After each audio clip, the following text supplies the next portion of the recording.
As he prepares to take office, Governor-elect Dan Malloy is prioritizing the goals of his administration. The former mayor of Stamford reminded its relevant that he is also a past school board member. Improving Connecticut's schools will be a vital issue, and he expects his local experiences will serve him well at the state level. I served on the Board of Education in the city of Stamford. We've had other governors who served on Board of Educations at some point in their lives, but I served on an urban Board of Education. So I understand urban issues, I think, to a higher degree, particularly around the educational issue. And I certainly understand that urban educational systems have more challenges to meet, and therefore redirecting curriculum around the acquisition of those basic skills is very important. One of the greatest challenges in Connecticut is closing the achievement gap, the disparity in the educational performance between different groups of students. We have the largest achievement gap in the nation. In some senses, that achievement gap is the result, again, of long-term bad decision-making, failure to hold people accountable, failure to set standards and expectations, and failure to invest in urban educational systems. It's not surprising that across the board students in Stamford, even though there's a large gap, are all performing at a higher level than they are in the other urban areas. Even at the lowest level, they're performing at a higher level. On the other hand, in a place like Stamford, the children at the top are performing to a higher level as well, so the achievement gap remains the same. What we need is an approach that raises the achievement of all of our students. And designing this approach is one way he believes his experience in Stamford, an urban school district, will be of particular benefit to students all across Connecticut. So that's going to be a combination of, over a period of time, changing how we finance education so that there's more money going into urban areas to close the achievement gap. Let's be honest, it costs more to educate a child in Bridgeport than it does in Darien. Because you have to overcome a larger degree of deficits. Early childhood education is one of those deficits. The number of children speaking different languages in school as opposed to home.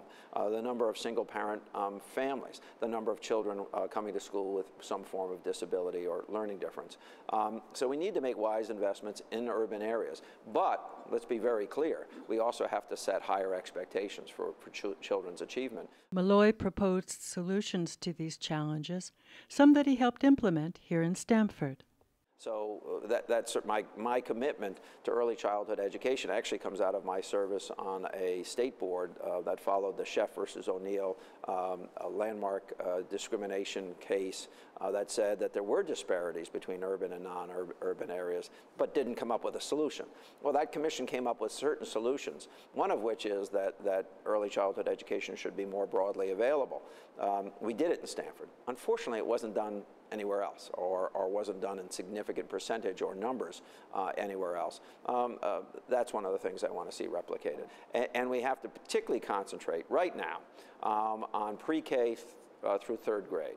And no child should leave third grade in the state of Connecticut more than perhaps a few months behind in their reading and math skills. So we really have to redirect our whole curriculum.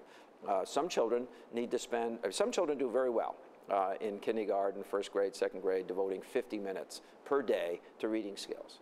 But we now know that 50 minutes per day devoted to reading skills leaves a large percentage of our urban children behind in reading.